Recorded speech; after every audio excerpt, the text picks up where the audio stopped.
আসসালামু আলাইকুম এভরিওয়ান। তো আপনারা কেমন আছেন? আমরা তো ভালো আছি। আজকে হলো এই যে ছাদে যাইতেছি ধুন্দল গাছে থেকে ধুন্দল আনার জন্য।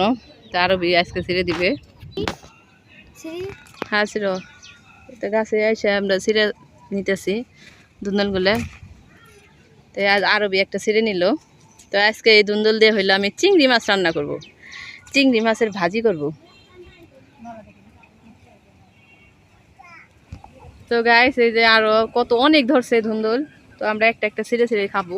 ওই যে ভিতরে আরো আছে, ওই যে ওইখানে। তো এটা আরো ছিঁড়ে নিতেছে। তো এই যে চালের উপরে একটা আছে, ওইটাও ছিঁড়ো। দেখো পারো নাকি, পারতে পারো নাকি। তারপরে চিংড়ি মাছ দিয়ে ভাজি খাবো। কার কার চিংড়ি মাছ দিয়ে ভাজি খাইতে ভালো লাগে ধুন্দল দিয়ে অবশ্যই কমেন্টে জানাবেন।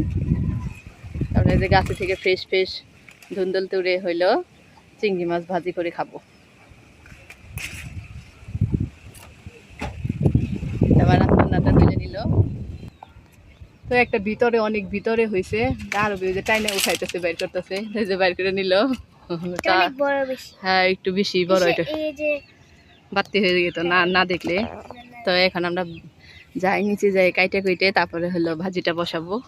তো আপনাদের অবশ্যই দেখাবো, পাশেই থাকুন দেখুন।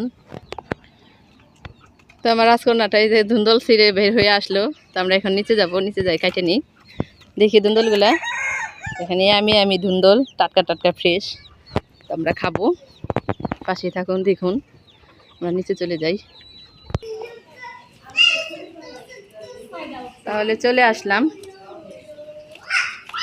4-5টার মতো ছিঁড়ে নিয়ে আসলাম। তো এগুলা দেওয়া হলো এখন ভাজি করবো।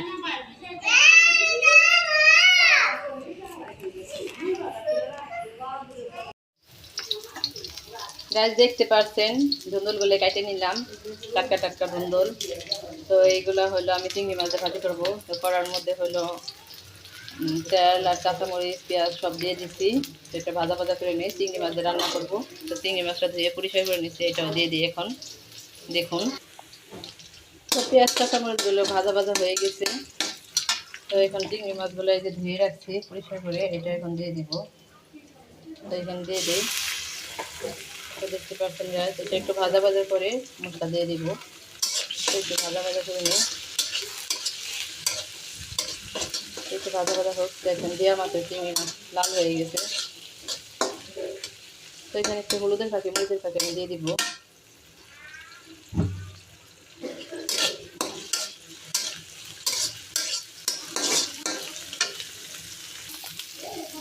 তো এই যে মশলাটা ভাজা ভাজা হয়ে গেছে, কষানো হয়ে গেছে।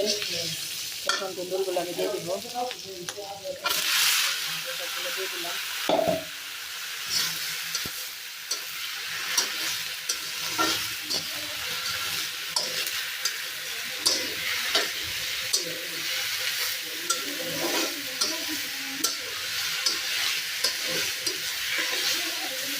একটু হালকা হলুদের ফাঁকে মরিচের ফাঁকে দিচ্ছি, বেশি একটা দিই নাই।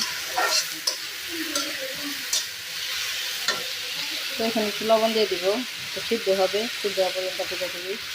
আর এইগুলো থেকে অনেক পানি বের হবে ধুন্দুলি থেকে।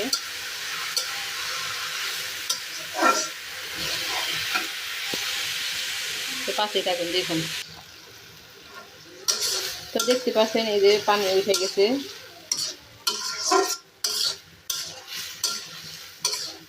তো চিংড়ি মাছ দিয়ে ধুন্দুল ভাজি করে খাইতেছি, এভাবে খাবেন। আমি ধুন্দুল ভাজি সিদ্ধ হয়ে গেছে, এই যে দেখেন আরেকটু হবে, আর একটুখানি হলে হয়ে যাবে রান্না।